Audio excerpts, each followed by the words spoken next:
Welcome, everybody. Welcome to episode number 134 of the Fraternity Foodie Podcast. I'm your host, Mike Ayalon, CEO of Greek University. We call these episodes Fraternity Foodie because there is nothing like great food to bring people together. Now, make sure you go and check out our new book that we released 2 weeks ago. It's called From Letters to Leaders, Creating Impact on Your College Campus and Beyond. We are blessed for the support of all of our listeners. Go out and pick that up for your Kindle at only $2.99 right now. It's the best investment you're going to make all month, I promise you. Or you can have the paperback shipped to you for only $9.99 on Amazon. It is a bargain. Go out and get it.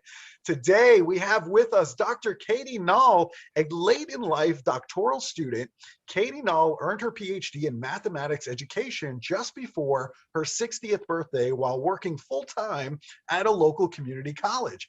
Dr. Nall is employed full-time at the college. She teaches several mathematics courses and providing lecture and training for college-sponsored events. She is also a TEDx speaker. I watched the TEDx talk yesterday. I thought it was fantastic. She is an accredited master trainer, an EFT practitioner. She is an energetic podcast guest. She is an author, and she is a disc trainer extraordinaire at Knowledge Company. And get that, that's a play on words with Katie's last name, Knowledge Company. I absolutely love it. I love Katie. Welcome to the show, Katie. Mike, thank you so much. I can't tell you what a thrill and an honor it is to be here with you today. Thank you for inviting me. That's very kind of you to say. And listen, we're always looking for people who are energetic and people who have information to share with our college students. And after I watched that TED Talk of yours, I said, you know what, we need Katie on the show. I need to hear from her directly because you have so much great information to share. And I think it's important for college students to know more about what it is that you do. Now, we'll start a little bit on your background. I think that's always important to set things up a little bit. You chose San Francisco State University for your undergraduate experience. By the way, that's my favorite city in the whole country. Why was this particular university the best choice for you? Mike, it was totally because I couldn't get a divorce. Okay. I had a knight in shining armor come up and rescue me when we were living in San Diego. And he kept asking me to marry him. And I said, no, you don't understand. My career has got to come first.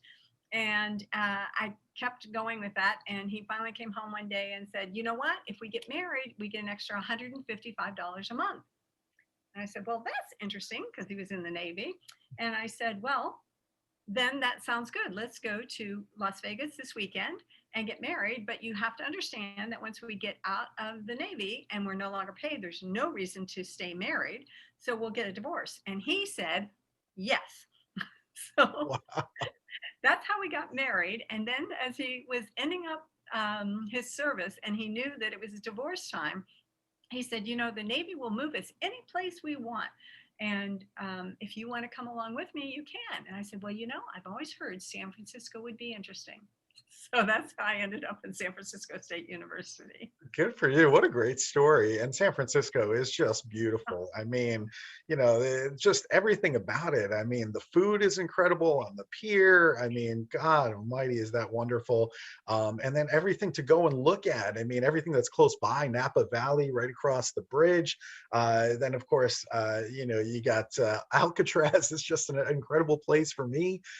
So there's so many good things to see and do. I mean, Chinatown. I mean, oh my God. I mean, I absolutely love it. I'm a huge fan of San Francisco, and I look forward to hanging out there anytime that I can. I often will speak at Berkeley, for example, and I'll usually stay in San Francisco because I just can't get enough. So that's my connection to San Francisco, and I don't blame you one bit.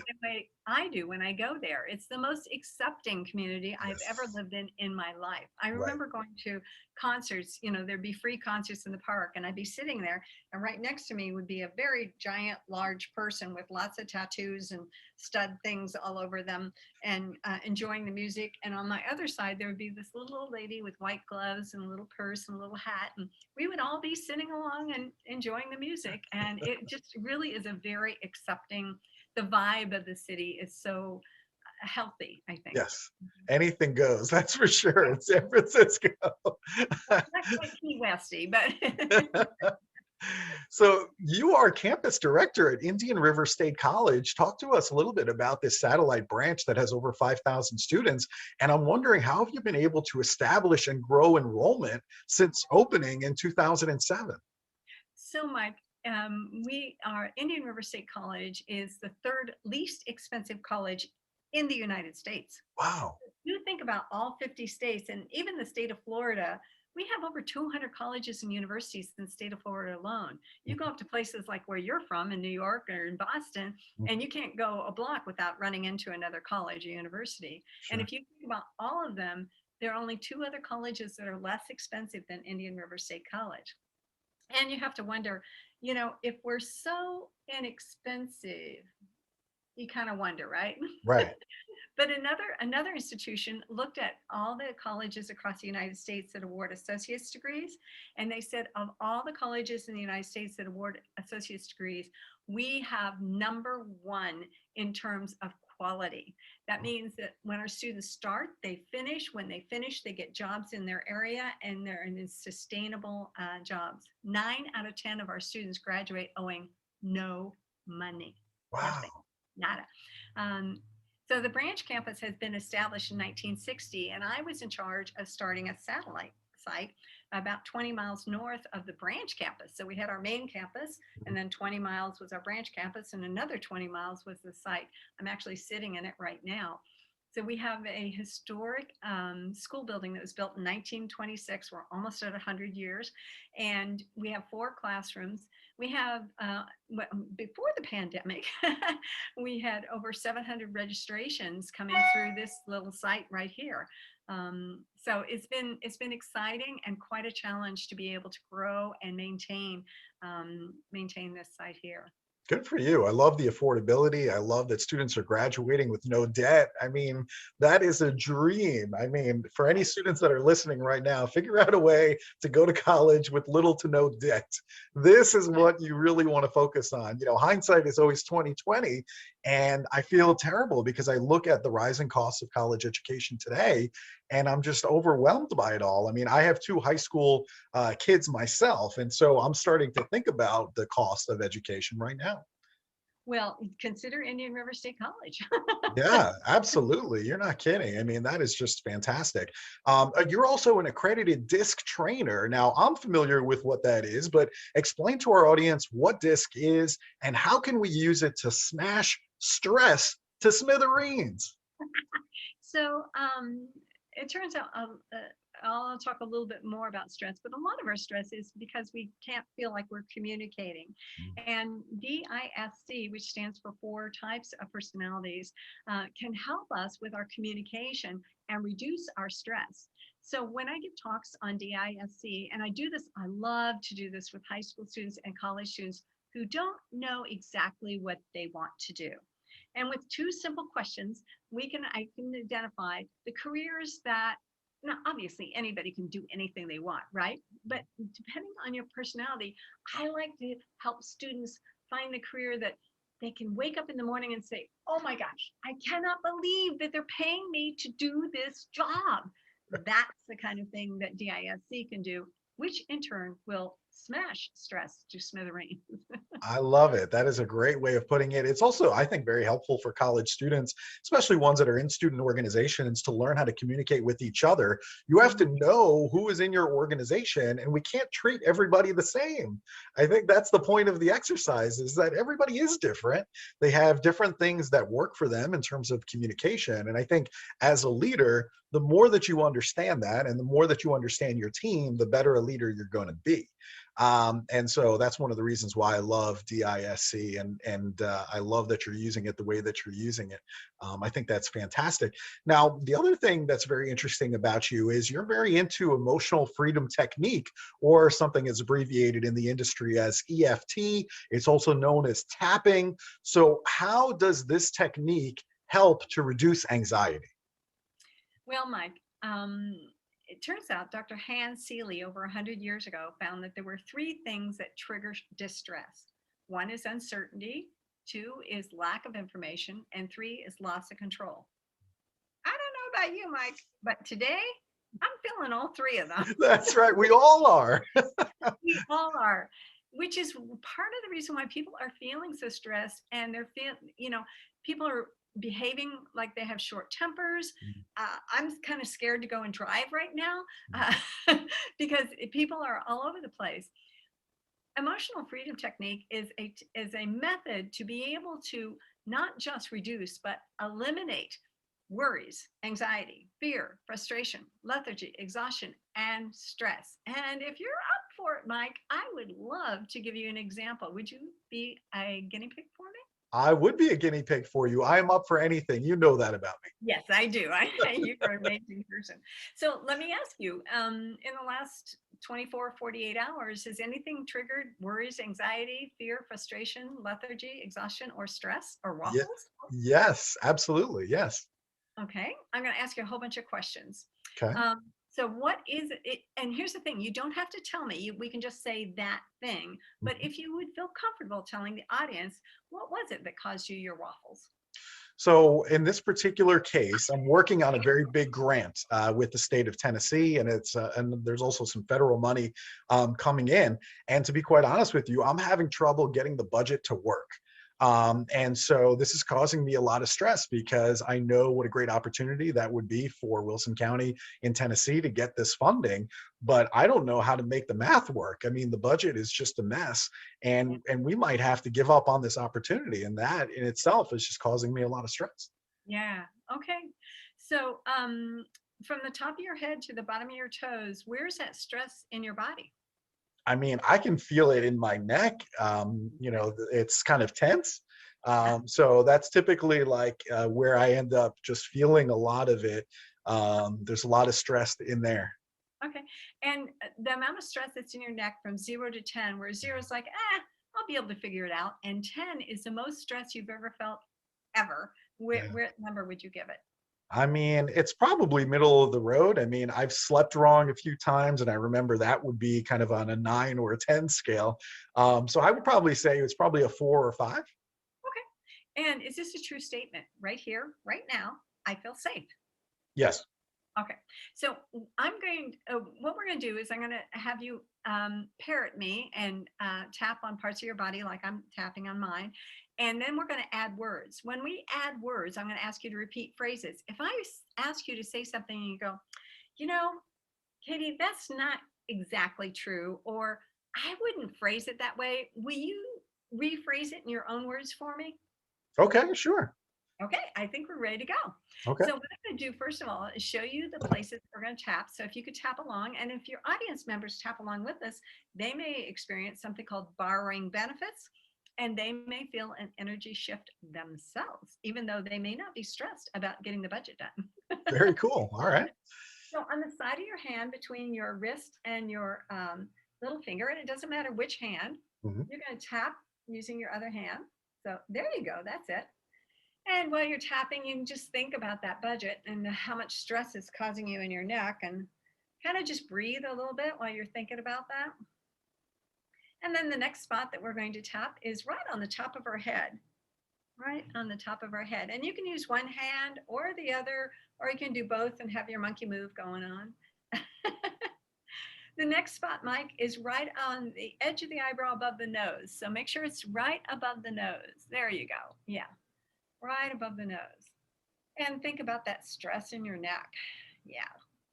Our next spot is going to be on the edge of our eye, next between our hairline and edge of the eye. So it's right here. And again, you can use one hand or the other or both. It doesn't matter.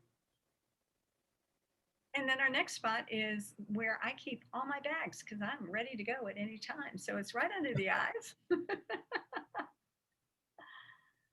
And thinking about the stress of that budget and how it's going to work. And then the next spot is under your nose, right above your lip. And then it's under your lip, above your chin. And then I'm going to ask you to cross your wrists and put your tap right on your collarbone on both sides. Oh, that feels so good. And then our last spot, Mike, is about 4 inches under your arm. So go about 4 inches down and give it a good thump. There you go. And you can use one hand or the other or both, or you can do it this way. It doesn't matter as long as you get to that spot.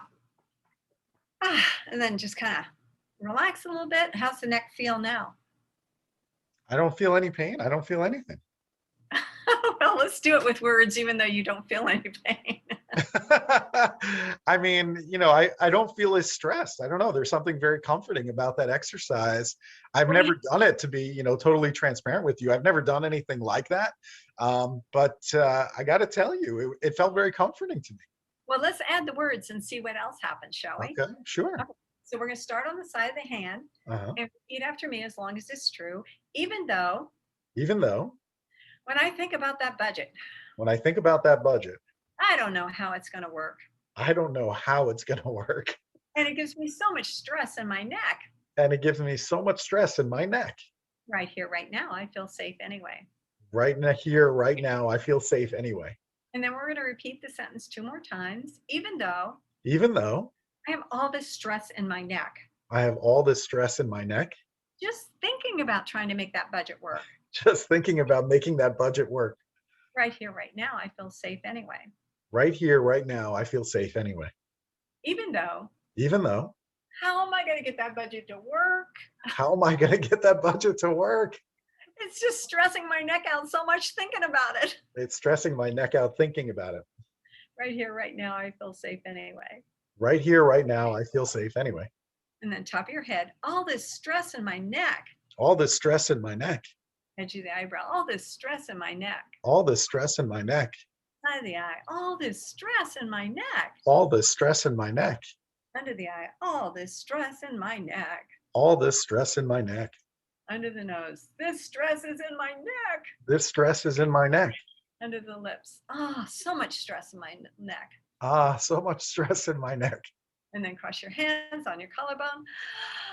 My neck is full of stress. And then under your arm, so much stress in my neck. And then I always ask my clients to blow the air out in a cartoonish like fashion. So we go like this. How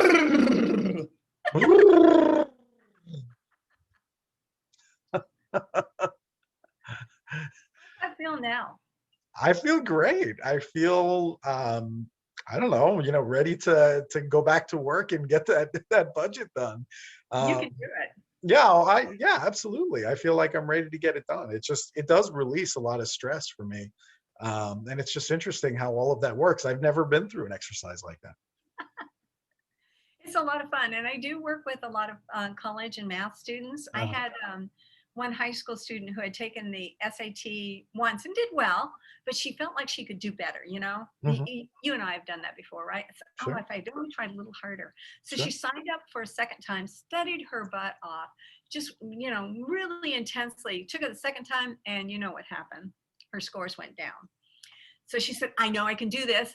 So she registered a third time, and life got in the way. She was doing this and that and the other, and it was 1 week before the SAT, and she was like, I haven't studied. I've got to do better. I don't know what I'm going to do. So her mom hired me, and we did a session on Monday, a session on Wednesday, a session on Friday. She took the test on Saturday, and Mike, her score went up 90 points. Wow. Significant jump.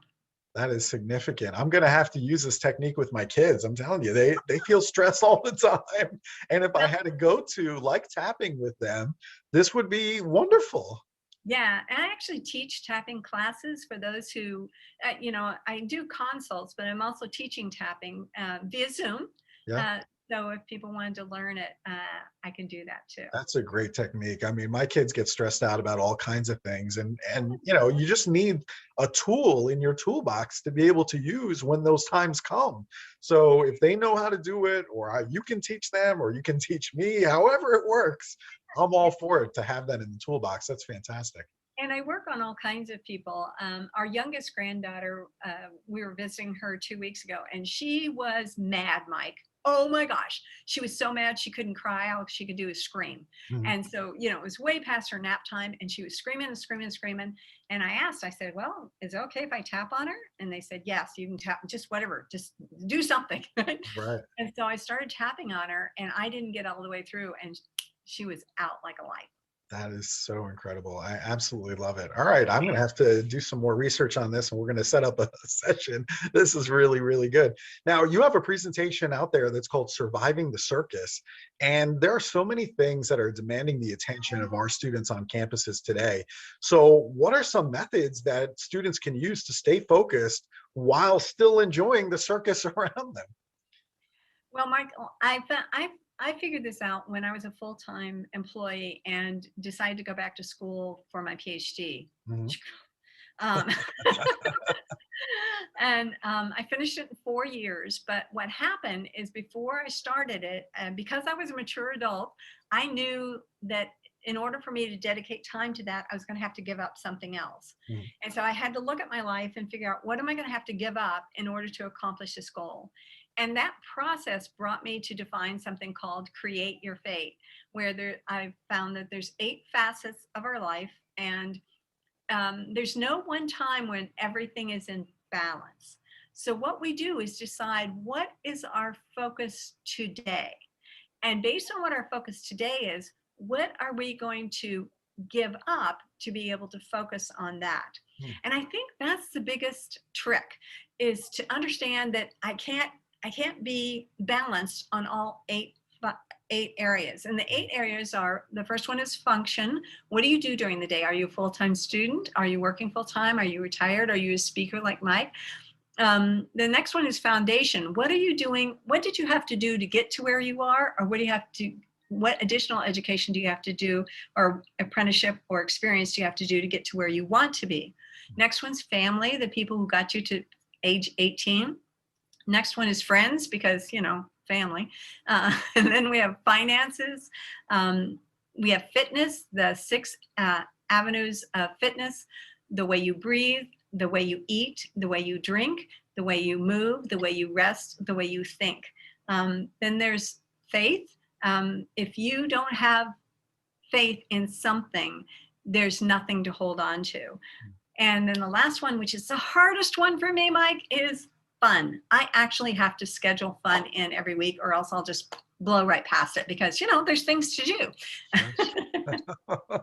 Wow, that is really, really good. And I can see how that would work as well. And I've had to do that in my life numerous times, whether I was going for a master's degree, or I was, getting started with a new nonprofit in town. You really do have to kind of do an inventory of your time and your focus, and figure out how you're going to make space for all of this. And so sometimes, you have to leave some things behind. I mean, that's, there's the truth of life, I think. And, the other thing that I want to talk about is listening skills. What are some ways to teach others around us to listen to what it is that we have to say, and also for us to learn how we can listen better? Great question, Mike. And I would reverse the order. Okay.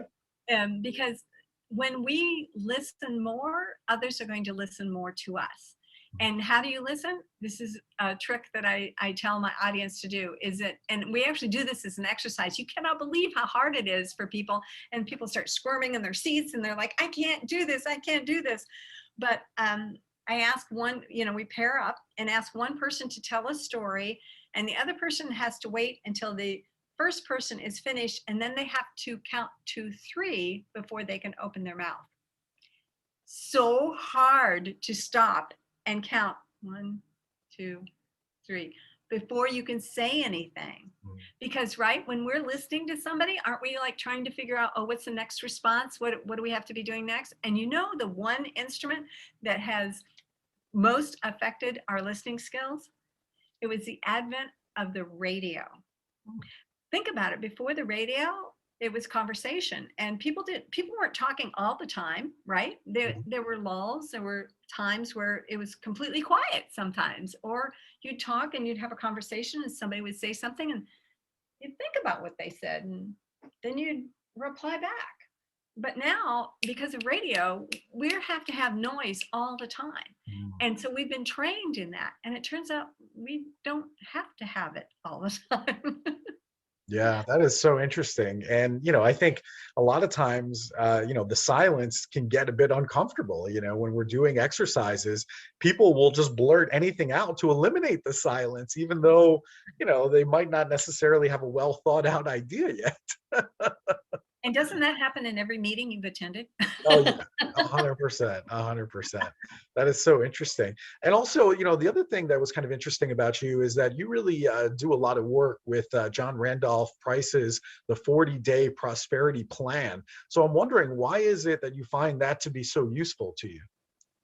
A friend of mine during the pandemic reached out and she said, "Hey, there's this 40-day prosperity plan. You want to try it?" I'm like, like you, Mike, I'm game for anything. Sure. Sure, whatever. Yeah. And it turned out it's 40 days of journal prompts where you write, and then you write the journal prompt and then you write your response. And she and I did it for 40 days. And so I'm going to contrast the two of us. She is a renowned atheist. I'm spiritual. She is an entrepreneur and has her own business. I'm obviously an employee with an entrepreneurial side. And the ideal way to do it is you write the journal prompt every day for 40 days. However, the caveat is if you skip a day, so if you write journal 1, 2, 3, 4, and on day 5, you skip a day, you don't try and make up, you go back to day 1. Well, my friend, I don't think she ever got past day 15. Because she would start and she would go. I, on the other hand, religiously started on day 1 and went all the way through day 40. Mm-hmm. At the end of 40 days, she doubled her sustainable monthly income in 40 days. Wow. I'm an employee. I'm like, how can anything prosperous happen to me? Until I stopped to think, oh my gosh, in those 40 days, I didn't ask for it. I ended up with an extra $10,000. Now to you, Mike, that's probably not a big deal, but to me, it was huge in 40 days to receive, this gift of $10,000. And so I started talking to other friends and they're like, yeah, I've done it before and nothing ever happened. So my friend and I were trying to figure out what is the difference? What are we doing differently? Well, what we were doing differently is we were checking in with each other. And we were also doing tapping on our money blocks. And so it was a combination of the journal prompts plus the accountability plus the tapping. So I started a mastermind and we're in our 5th iteration of our mastermind, and the responses have been unbelievable. Sometimes it's as early as day 3 that people receive, unsolicited gifts. There are other times where one of the biggest, because prosperity is different for everybody, right? What prosperity means. Something that just warms my heart, Mike, is that so many people were able to say the word no and not worry about how the other person felt. Now, these are people who, since you're familiar with DISC, these are our high S people who will always say yes, right?